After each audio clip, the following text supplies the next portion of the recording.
Alors bonjour à tous, je suis très heureux aujourd'hui de vous souhaiter un très joyeux Noël, à vous et à vos proches, qui fêtez aujourd'hui la venue du Christ dans notre monde, l'incarnation du Christ dans notre monde, ce petit bébé qui chaque année fait tant parler, ce petit bébé qu'on veut chasser des mairies comme s'il était un danger, ce petit bébé qui fait tant parler, qui ne laisse personne indifférent.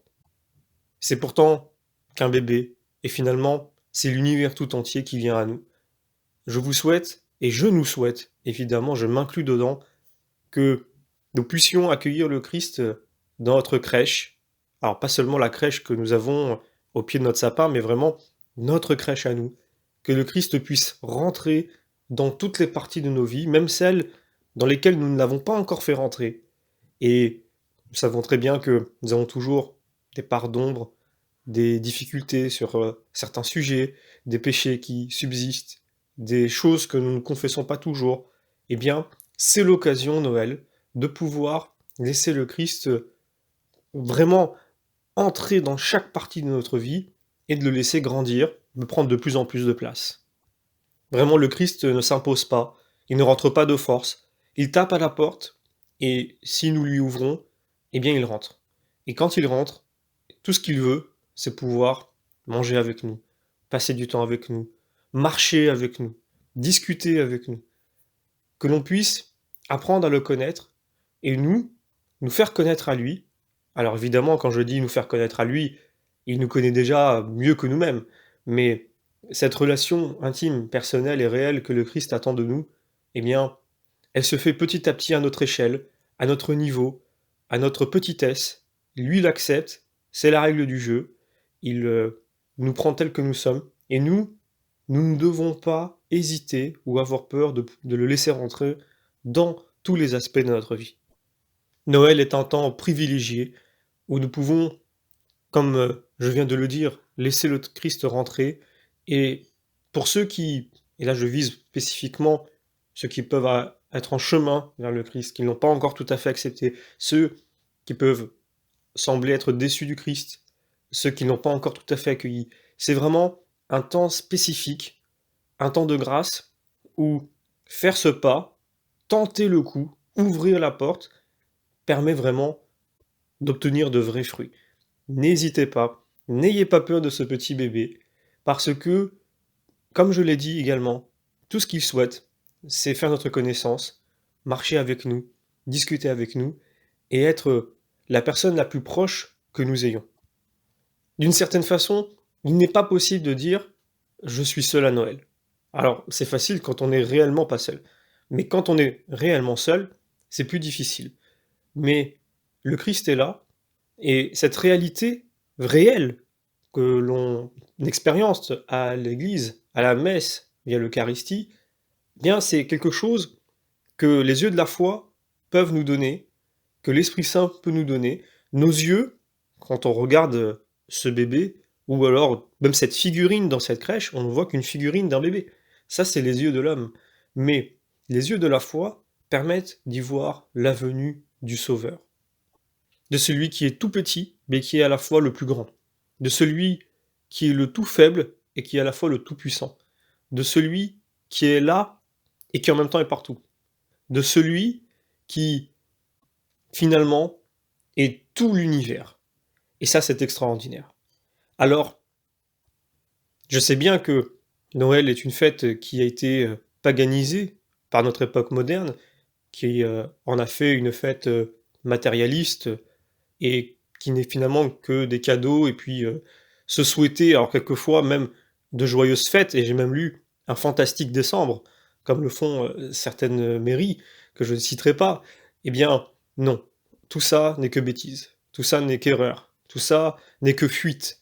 La réalité, le fait qui a touché les hommes, qui a modifié l'ensemble de notre civilisation et de nombreuses civilisations, qui a affecté toute la planète en positif, eh bien c'est la venue du Christ, qui, même ceux qui ne croient pas en lui, tous les jours signent une date qui consiste à être celle de la naissance, de la venue du Christ sur terre. Donc le Christ est incontournable. On ne peut pas l'éviter parce que tout simplement c'est lui qui nous a créés, c'est lui qui nous a donné la vie, c'est lui qui nous a fait, nous lui devons tout. Et pour autant, il ne force rien. Et pour autant, malgré que tout lui revient, que tout lui est dû, qu'il a tous les mérites, il ne force pas, il accepte, il attend, il patiente, il accepte même les refus temporaires. Bien des hommes refusent le Christ ou n'osent pas aller vers lui.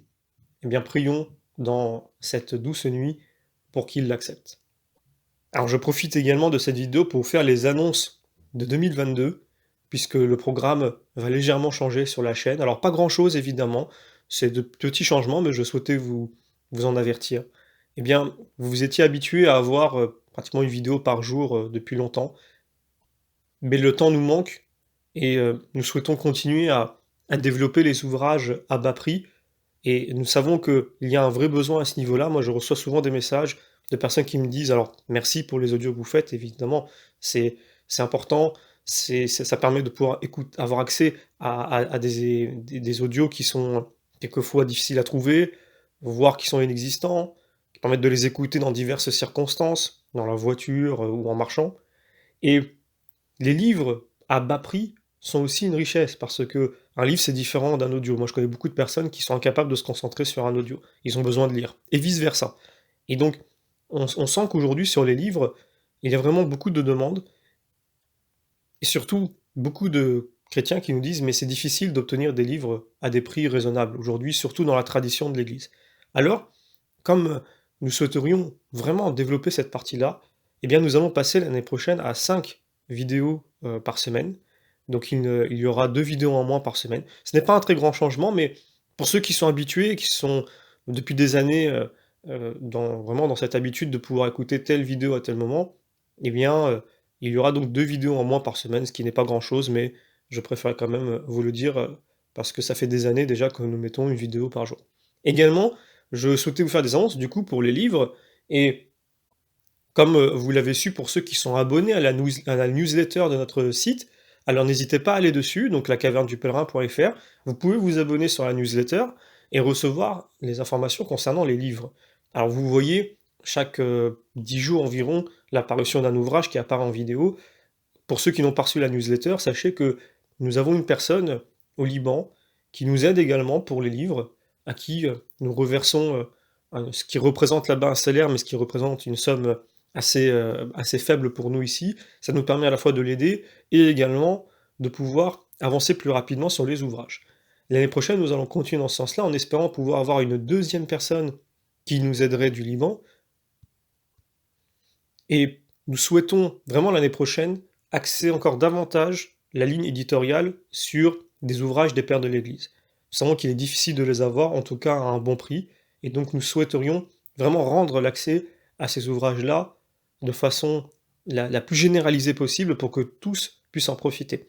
Un des manques de notre Église, nous savons aujourd'hui quelle est la crise qui traverse un petit peu l'Église concernant ce pseudo-modernisme ou cette infiltration du modernisme dans l'Église qui fait que, eh bien, on retrouve des abus liturgiques, notamment à la messe et on sait également aujourd'hui l'incompréhension, là je parle au moment où le motu proprio du pape François a été, je dirais, poussé un peu plus loin, confirmé dans le côté strict, de ce motu proprio qui est sorti durant l'été, qui met beaucoup de chrétiens, dans l'incompréhension, qui ne comprennent pas pourquoi est-ce qu'il y a, ce tour de vis. Alors, cela n'empêche pas, évidemment, et ça je le dirai toujours, d'être en communion avec le Saint-Père, toujours, toujours, toujours, toujours, ça c'est une condition sine qua non de notre foi également. Ça n'empêche pas d'être dans la compréhension, ça n'empêche pas même des fois d'être dans la colère, mais il faut patienter, avoir confiance dans l'Esprit Saint. Si le Saint-Père a raison, eh bien nous le saurons plus tard, pour ceux qui ont le doute, et si le Saint-Père a tort, ce qui peut arriver, eh bien ce motu proprio sera levé à un moment donné. Donc il faut rester dans la confiance, dans la communion, parce que c'est ce qui prime surtout.